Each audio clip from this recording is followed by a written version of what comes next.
আসসালামু আলাইকুম। আমাদের চতুর্থ বর্ষের ল্যাব পরীক্ষায় যে ইম্পর্টেন্ট ভাইবা কোশ্চেনগুলো হতে পারে সেগুলো সম্পর্কে একটু ডিসকাশন করব। তো শুরু করতেছি প্রথমটা দিয়ে। এটা হচ্ছে একটা জিএম টিউব। তো আমরা জানি জিএম টিউব হচ্ছে রেডিয়েশন ডিটেক্ট করে।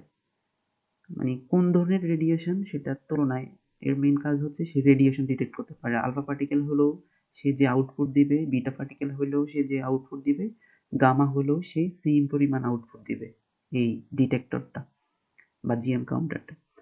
তো এটা একটা থিন উইন্ডো যেটা দিয়ে হচ্ছে রেডিয়েশনগুলো এন্টার করে। আর এটার মেইন মেকানিজম যদি বলে যে প্রিন্সিপাল কি এই জিএম কাউন্টারের মেইন প্রিন্সিপাল হচ্ছে আয়োনাইজেশন অর অ্যাবালেন্স, টাউনসেন্ড অ্যাবালেন্স আর কি। তো মেইন প্রিন্সিপালটা হচ্ছে আয়োনাইজেশন। যখন রেডিয়েশন এন্টার করে টিউবে তখন হচ্ছে এখানে গ্যাসটা হচ্ছে আয়োনাইজড হয়। এরপর আমরা এখানে যখন হাই ভোল্টেজ আমি এটা নিচ্ছি, যখন আমরা এখানে হাই ভোল্টেজ অ্যাপ্লাই করব তখন হচ্ছে আয়োনাইজড হওয়ার পরে যে পার্টিকেলগুলা আয়ন এবং ইলেকট্রন প্রডিউস হয়েছিল সেগুলো হচ্ছে একটা নির্দিষ্ট ডিরেকশন ফিল্ডে, মানে হচ্ছে অ্যাপ্লাইড ভোল্টেজ যেদিকে সেদিকে ইলেকট্রিক ফিল্ড যেদিকে ক্রিয়েট হবে সেদিকে হচ্ছে একটা কাইনেটিক এনার্জি পাবে। তো কাইনেটিক এনার্জি পেতে গেলে প্রথমত রেডিয়েশনের কারণে যে আয়নাইজেশনগুলো হচ্ছে বা হইল সেটা যখন কাইনেটিক এনার্জি পাবে তখন সে আবার ফার্দার আয়নাইজ করতে পারবে। তো প্রথমবার রেডিয়েশনের কারণে যে আয়নাইজেশনটা হবে সেই আয়নাইজেশনে যে ইলেকট্রন ইমিট হবে সেই ইলেকট্রনটা কাইনেটিক এনার্জি পাওয়ার পরে, কেন কাইনেটিক এনার্জি পাবে? হাই ভোল্টেজের কারণে। তো কাইনেটিক এনার্জি পাওয়ার পরে সেই প্রাইমারি ইলেকট্রনটা সেকেন্ডারি ইলেকট্রন প্রডিউস করতে পারে, সেকেন্ডারিটা টার্সিয়ারি করতে পারে। এভাবে হচ্ছে পুরো টিউবটা ডিসচার্জ হয়ে যাবে, এই সেন্টেন্সটা বলা যায়। তো এই প্রিন্সিপালের উপর জিএম কাউন্টার কাজ করে। ওকে, তো এখানে যে কোয়েশ্চেনগুলো হতে পারে প্রথমত হচ্ছে আমাদের experimental number 1 to determine the Plato optimal operating voltage and dead time of A GM counter. যদি বলি প্ল্যাটো মানে কি, প্ল্যাটো মানে হচ্ছে এটা একটা কার্ভ যেখানে এই কাউন্টারটা independent of energy, independent of applied ভোল্টেজে কাজ করে। মানে হচ্ছে এখানে যে রেডিয়েশনটা এন্টার করবে সেখানে আলফা বিটা গামা হোক সেটা অ্যাপ্লাইড ভোল্টেজের উপর নির্ভর করবে না এবং তার এনার্জির উপরও নির্ভর করবে না। মানে হচ্ছে বিটা এনার্জি, কার বিটা পার্টিকেল একটা এনার্জি বেশি আর একটা কম। আমরা বলতেছি এখানে এই জায়গায় এনার্জি কম বেশি দিয়ে কোনো রেজাল্ট আসবে না, সেম রেজাল্ট আসবে। কম এনার্জির জন্য যে রেজাল্ট আসবে বেশি এনার্জির জন্য সেম রেজাল্ট আসবে। তো এটা সুবিধা কি, যখন খুবই লো এনার্জির কোনো পার্টিকেল এখানে এন্টার করবে তখন এই লো এনার্জির কারণেও এখানে হাই ভোল্টেজের একটা পালস পাওয়া যাবে এবং হাই এনার্জির জন্য সেম পালস পাওয়া যাবে। তার মানে হচ্ছে লো এনার্জি কোনো পার্টিকেল ডিটেক্ট করার জন্য এই ফ্ল্যাটো রিজিয়নটা হচ্ছে ভালো। আর অপারেটিং ভোল্টেজ হচ্ছে এখানে থ্রেশহোল্ড ভোল্টেজ এবং ব্রেকডাউন ভোল্টেজের মাঝামাঝি বা অপটিমাল বলা হচ্ছে আর কি এটাকে। অপটিমাল অপারেটিং ভোল্টেজ মানে হচ্ছে মাঝখানে। তো অপারেটিং ভোল্টেজ কি সেটা যদি বলে সেটা হচ্ছে যে কোনো ডিভাইসের একটা অপারেটিং ভোল্টেজ থাকে যেটা হচ্ছে ওই ডিভাইসটা ওই অপারেটিং ভোল্টেজে অপারেট করলে ম্যাক্সিমাম ইফিশিয়েন্ট হয় আর কি। তো আমরাও জিএম কাউন্টারটা যদি মানে প্ল্যাটো রিজিয়নের মাঝখান বরাবর অপারেটিং পয়েন্টটা নিই তাহলে সেক্ষেত্রে থ্রেশহোল্ড ভোল্টেজ থেকেও কম হবে না, ব্রেকডাউন বা কন্টিনিউয়াস ডিসচার্জও হবে না। কন্টিনিউয়াস ডিসচার্জ কি সেটা বলবো। তো এটা হচ্ছে মাঝামাঝি থাকবে, ফ্লাকচুয়েশন কম হবে, এই জন্য অপারেটিং ভোল্টেজে আমরা জিএম কাউন্টারটাকে অপারেট করি। আর ডেড টাইম কি, ডেড টাইম হচ্ছে যখন এই যে এখানে রেডিয়েশন এন্টার করবে এই জায়গায়, তো এখানে একটা পুরো টিউবটা একটা ডিসচার্জ হবে বা অ্যাবালেন্স, টাউনসেন্ড অ্যাবালেন্স হবে। তো ডিসচার্জ হলে ওই মুহূর্তে যদি আরেকটা পার্টিকেল আসে তখন সে আলাদা করে এই পার্টিকেলকে ডিটেক্ট করতে পারবে না যতক্ষণ না এই কোইন কি বলে মানে এই একটা ইভেন্টটা শেষ হয়।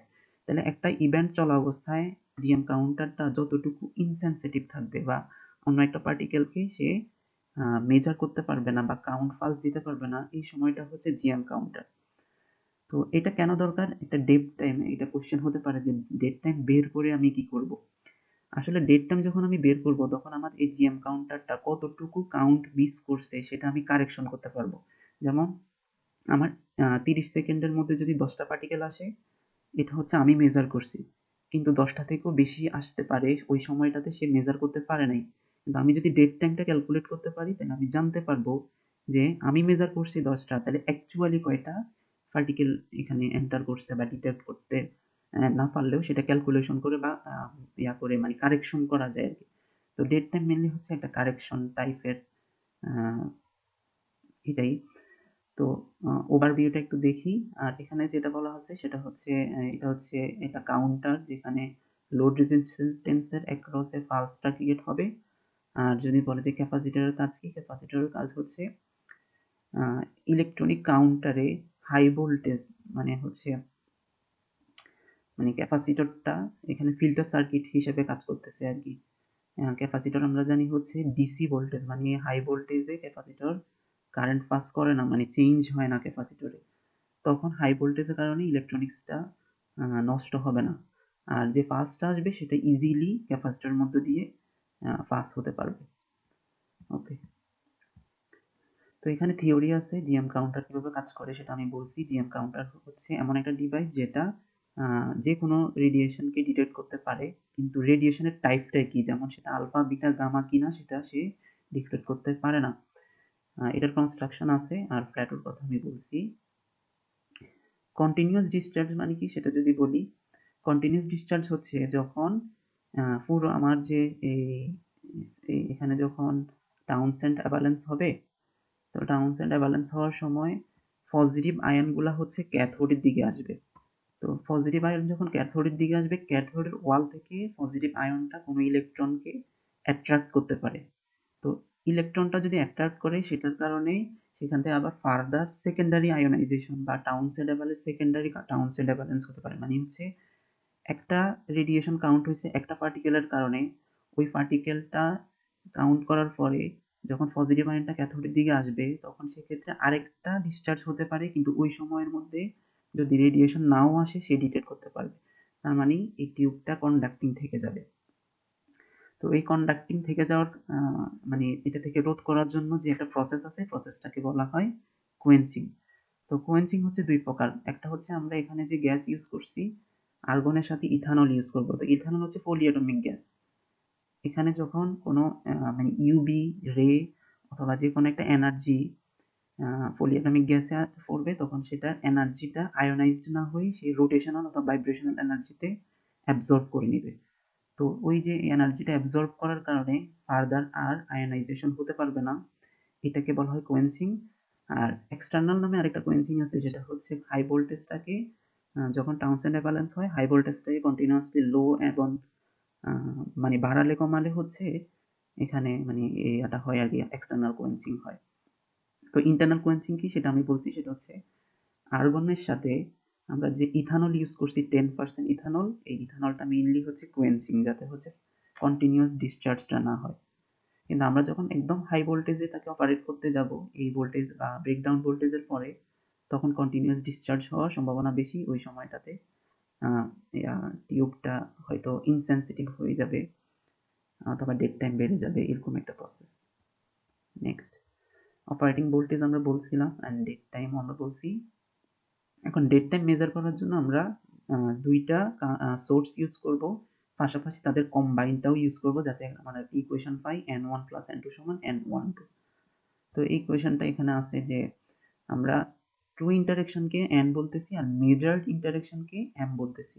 আর টি হচ্ছে আমার ডেড টাইম আর টি আর হচ্ছে রিয়েল টাইম। তো রিয়েল টাইম মানে হচ্ছে লাইফ টাইম এবং ডেড টাইম এই দুইটার যোগফল। লাইফ টাইম এবং ডেড টাইম দুইটার যোগফলকে আমি যদি যোগ করি তাহলে রিয়েল টাইম পাবো। তো এটার মেজারমেন্ট বা ক্যালকুলেশন করে আমরা একদম শেষে গিয়ে এই যে ইকুয়েশনটা পেলাম এটা হচ্ছে আমার ডেড টাইমের ইকুয়েশন। তো এই ভ্যালুগুলো আমি যখন এক্সপেরিমেন্টালি মেজার করব, measure count of swords 1 source 2 combined source এবং ব্যাকগ্রাউন্ড কাউন্ট আর কি, এগুলো মেজার করে আমরা যখন এখানে বসাবো আমি ডেড টাইমটা বের করতে পারবো। এটা হচ্ছে আমার পারপাস। এবং আমি এখানে যে সোর্সগুলো ইউজ করছি সেটা হচ্ছে কোবাল্ট 60 এবং সিজিয়াম 137। এক্সপেরিমেন্টালে এটা আমরা সবাই জানি যে অ্যাপ্লাইড ভোল্টেজে উইদাউট সোর্স এবং সোর্স সহকারে আমরা ভ্যালুগুলো নিব, সেখান থেকে নেট কাউন্ট বের করলে এটা আমাদের এক্সপেরিমেন্টালি কাজে লাগবে। তো এখানে বাইবা মোটামুটি এটাই ছিল। Thank you. আর আরেকটা কথা হচ্ছে যে ডেট টাইমগুলো সবসময় হচ্ছে মাইক্রো ১০০ থেকে ৩০০ মাইক্রোসেকেন্ডের মধ্যে হয় আরকি সবসময়। ওকে। তো আর কোনো ফার্দার কোয়েশ্চেন থাকতেও পারে। যদি থেকে থাকে আমাকে টাচ করলে আমি হয়তো দিতে পারবো। থ্যাংক ইউ সবাইকে।